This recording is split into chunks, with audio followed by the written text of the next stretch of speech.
La mejor oferta de trabajo de mi vida llegó sin entrevistas, sin reuniones y con un sueldo que me hizo llorar de alivio. Creí que mi teclado era mi pasaporte a la libertad. Demasiado tarde descubrí que cada tecla que pulsaba, estaba construyendo la jaula para una familia inocente. Y mi propia prisión personal. Hace un año, mi vida era una sinfonía de desesperación tocada en el tono más bajo posible. Me despertaba cada mañana con el mismo olor a humedad y a sueños rotos que impregnaba las paredes de mi minúsculo apartamento. Era un recién graduado, lo que en el mundo real significaba que tenía un diploma caro acumulando polvo y una montaña de deudas estudiantiles que parecía una cumbre inalcanzable. Mi realidad diaria era un trabajo de 10 horas en un restaurante de comida rápida, un puesto que me dejaba la espalda hecha un nudo y la ropa con un olor a grasa que ninguna lavadora podía quitar del todo. Cada día era una copia del anterior. Volver a casa, cenar pasta barata por cuarta vez en la semana, y luego sentarme frente a la pantalla de mi portátil, con los ojos ardiendo, para sumergirme en el océano de la búsqueda de empleo. Enviaba docenas de currículums al día a un agujero negro digital. La mayoría de las veces, ni siquiera recibía una respuesta automática. Me sentía invisible, un fantasma en el sistema, gritando en un vacío que no tenía eco. La desesperación se había convertido en mi estado natural, una manta pesada que me cubría constantemente. Y entonces, en una de esas noches de insomnio, a las 3 de la madrugada, navegando por un portal de empleo oscuro y especializado que encontré en algún foro, la vi. La oferta brillaba en la pantalla como un faro en medio de mi tormenta personal, analista de datos remoto, Cognitive Data Solutions. Mi primer pensamiento fue que mi cerebro, agotado, me estaba jugando una mala pasada. El sueldo era una cifra obscena. El doble de lo que un recién graduado podría soñar ganar. Las tareas eran deliberadamente vagas, organización de datos, transcripción, análisis de patrones. Pero la verdadera bandera roja, la que ondeaba con más fuerza, era el proceso de selección. No había entrevistas en video. No había llamadas telefónicas. Solo un escueto formulario online que preguntaba por mis habilidades y mi disponibilidad. Mi sentido común, esa pequeña voz racional que había sido maltratada pero que aún sobrevivía, me gritaba. Es una estafa, Alex. Es para robarte los datos. Nadie regala el dinero así. Cognitive Data Solutions era prácticamente un fantasma en Internet. No había página de quiénes somos, no había perfiles de empleados en LinkedIn.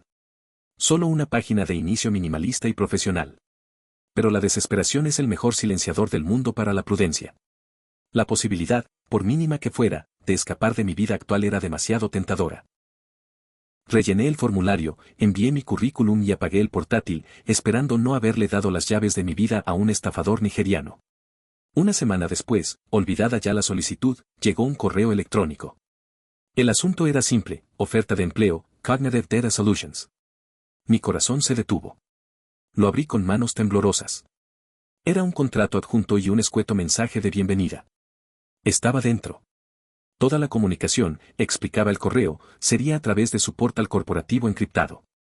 Mi supervisor sería una entidad anónima conocida solo como J4. No habría reuniones. Solo tareas asignadas y plazos de entrega. Firmé el contrato digitalmente, mi mente todavía nublada por la incredulidad. Una semana después, mi primera paga llegó puntualmente a mi cuenta bancaria. Al ver la cantidad, sentí un nudo en la garganta. Salí al balcón, miré la ciudad y, por primera vez en años, lloré.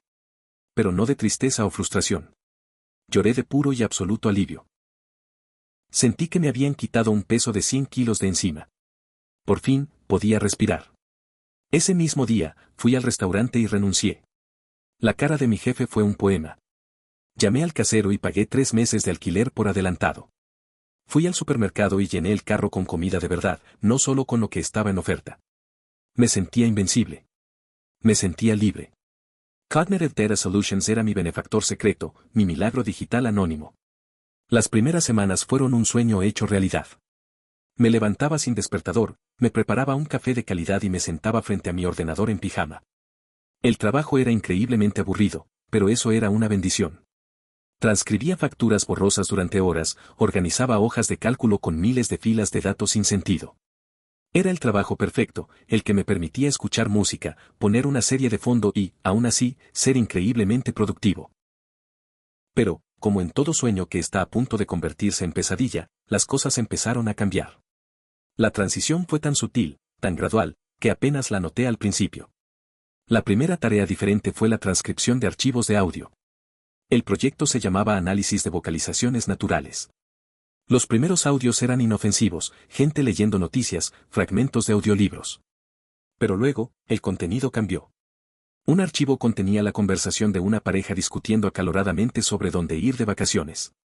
Podía oír el tintineo de los cubiertos, el llanto lejano de un bebé. Me sentí como un intruso. Le escribí a J4. Disculpe, creo que ha habido un error. Este audio parece una conversación privada. La respuesta fue inmediata y fría, el audio es correcto. Proceda con la transcripción.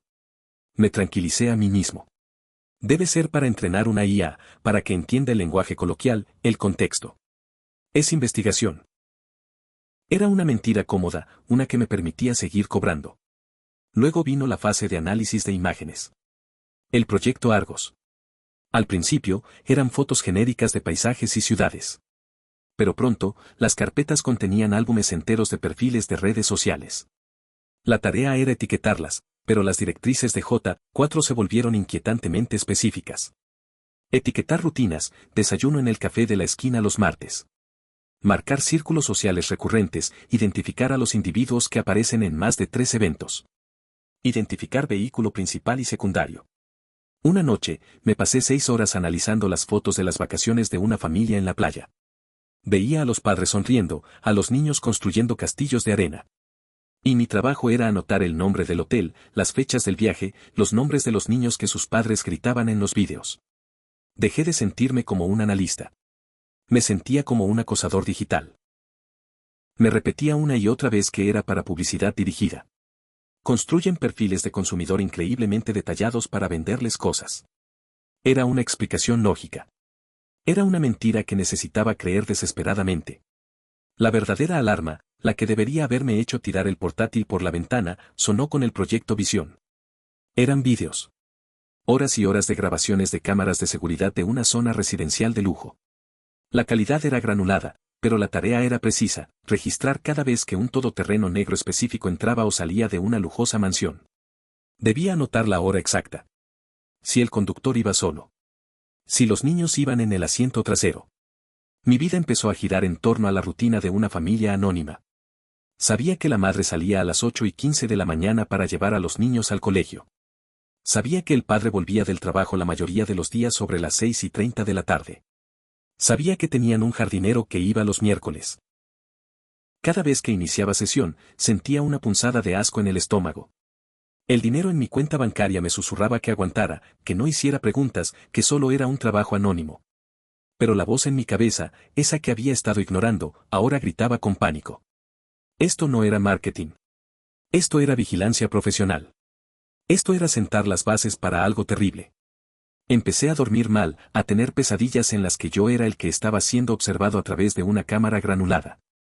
Y entonces llegó el correo que hizo que mi mundo implosionara. Asunto, Proyecto Eclipse, fase final. J4. Instrucción, consolide todos sus análisis previos, audios, imágenes, video, en un único informe integral. Utilice la plantilla adjunta. Mi mano temblaba al hacer clic en el archivo adjunto. No era una simple hoja de cálculo. Era una plantilla de informe profesional, con secciones y subsecciones. Resumen del objetivo, análisis de rutinas, vulnerabilidades del perímetro, horarios de los menores. Al empezar a volcar mis semanas de trabajo en esa plantilla, la imagen completa se formó ante mis ojos, nítida y absolutamente monstruosa. Cada pieza de información que yo había procesado de forma aislada, ahora encajaba con las demás como un puzzle macabro. La dirección exacta de la casa, obtenida de una etiqueta geográfica en una foto. El plano aproximado de la planta baja, que yo mismo había inferido pacientemente a partir de los reflejos en las ventanas en las fotos de Instagram. Los nombres completos de los padres y sus 2 hijos pequeños, transcritos de aquellas conversaciones privadas. Los horarios exactos en que la casa estaba vacía. Los puntos ciegos de las cámaras de seguridad que yo, con mi estúpido afán de ser un buen empleado, había identificado y marcado. La matrícula y el modelo del coche familiar. Los horarios de entrada y salida del prestigioso colegio privado de los niños. No estaba construyendo un perfil de consumidor. Estaba construyendo un manual de operaciones. Un manual detallado, profesional y preciso para ejecutar un crimen de alto nivel. Un robo. Un secuestro. O algo por lo que la gente recibe cadenas perpetuas. Me aparté de la silla de un salto, como si la pantalla me hubiera dado una descarga eléctrica. Sentí una oleada de náuseas tan intensa que tuve que correr al baño. Vomité hasta que solo me quedaron arcadas secas. Me miré al espejo. Tenía la cara pálida, los ojos desorbitados. El reflejo que me devolvía la mirada era el de un cómplice. Cada capricho que me había dado, cada deuda que había pagado, cada momento de alivio, todo estaba financiado con el dinero de esta atrocidad en ciernes. Mi primer instinto fue correr a la policía. Pero la imagen se formó en mi mente al instante. Yo, intentando explicarle a un detective escéptico que había pasado meses recopilando información para una empresa fantasma a cambio de miles de euros. Me verían como el cerebro de la operación. O, en el mejor de los casos, como un idiota que intentaba salvar su pellejo. Tenía que desaparecer. Cortar todo lazo. Ahora mismo. Con las manos tan temblorosas que apenas podía teclear, escribí el correo más importante de mi vida. Asunto, renuncia inmediata. Para, J4. Por motivos personales graves e imprevistos, debo renunciar a mi puesto con efecto inmediato. Les ruego que entiendan que no puedo continuar. Gracias por la oportunidad. Le di a enviar, cerrando los ojos como si eso pudiera protegerme. Sentí un pequeño y fugaz alivio, el de alguien que corta el cable de una bomba en el último segundo. La respuesta llegó en menos de un minuto. Mi bandeja de entrada emitió un pitido que sonó como una sentencia de muerte. Asunto, renuncia inmediata. D. J4. Alex, su renuncia no es aceptada. Su contrato de servicios, que usted firmó, estipula la finalización íntegra del proyecto Eclipse. Le recordamos amablemente que toda la información que ha manejado es de carácter estrictamente confidencial. Cualquier intento de divulgarla o abandonar el proyecto prematuramente será considerado una violación grave de su acuerdo. Esto resultará en severas consecuencias contractuales y, permítanos ser claros, extrajudiciales. Adjuntamos un recordatorio de su acuerdo de confidencialidad. Complete el proyecto. Mi corazón se hundió hasta el suelo. Pero el verdadero terror no estaba en el texto. Estaba en el archivo adjunto. No era mi contrato. Era una única fotografía en formato JPG. Hice clic. La imagen se abrió, llenando mi pantalla. Era una foto nítida, tomada a plena luz del día, con un teleobjetivo. La foto de la puerta de entrada de mi propio edificio. Podía ver la maceta rota en el escalón y la pegatina de publicidad no en mi buzón. Fue tomada esa misma mañana. El mensaje era brutalmente claro. Sabemos quién eres. Sabemos exactamente dónde duermes. Estás tan atrapado en esta red como la familia a la que has estado espiando. El pánico se disolvió en un terror frío y paralizante. Estaba en una trampa perfecta. Si iba a la policía, ponía en peligro mi vida y quizás la de mi familia. Si no hacía nada, permitía que una tragedia ocurriera y la sangre de esa gente estaría en mis manos. Me senté de nuevo frente al ordenador, completamente derrotado. Me sentí como una marioneta cuyos hilos acababan de ser tensados. Pero mientras miraba la pantalla del proyecto Eclipse, el manual del crimen que yo había creado, una idea desesperada, una última y patética forma de rebelión, se abrió paso a través de la niebla de mi miedo. No podía detenerlo. Pero quizá podía sabotearlo desde dentro. Final con reflexión y giro. Volví al trabajo esa noche, pero ya no era un empleado asustado. Era un saboteador. Terminé el proyecto Eclipse, pero lo llené de veneno digital. Un veneno sutil, indetectable a simple vista. Cambié un PM por una AM en el horario en que el padre volvía del trabajo. Modifiqué una coordenada GPS en el mapa del jardín, moviendo el supuesto punto ciego de la cámara unos metros hacia una zona iluminada por un sensor de movimiento. Transcribí deliberadamente mal un número de la matrícula del coche, cambié un 3 por un 8. Alteré el día de la semana en que el jardinero visitaba la casa, creando un posible testigo inesperado. Eran errores minúsculos, fallos de sistema creíbles. Errores que, con un poco de suerte, generarían caos en el momento crítico. Un error que podría darle a esa familia unos segundos preciosos. Una oportunidad de luchar. Una oportunidad de sobrevivir. Envié el informe final. J4 respondió con un escueto, recibido. Su pago final será procesado. Espere nuevas instrucciones. Desde entonces, vivo en una nueva prisión. Una prisión de lujo, pero una prisión al fin y al cabo. El dinero sigue llegando a mi cuenta cada mes, una suma generosa que nunca toco. Es el precio de mi silencio. Cada mañana, mi ritual no es tomar café. Es abrir el ordenador, con el corazón en un puño, y buscar en las noticias de la ciudad donde vive esa familia. Escribo sus apellidos en el buscador, esperando, aterrorizado, encontrar un titular sobre un robo que salió mal, sobre un intento de secuestro frustrado, sobre cualquier cosa. Hasta ahora, no ha habido nada.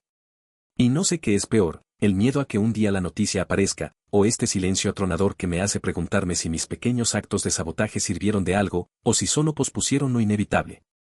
Mi trabajo soñado me dio la libertad de pagar mis deudas y vivir cómodamente. Y a cambio, me encadenó para siempre a un secreto que me devora por dentro. Cada vez que me siento frente al teclado, ya no veo una herramienta de trabajo que me dio la libertad. Veo el arma de un crimen. Y mis manos son las que la cargaron y la pusieron en manos de los monstruos.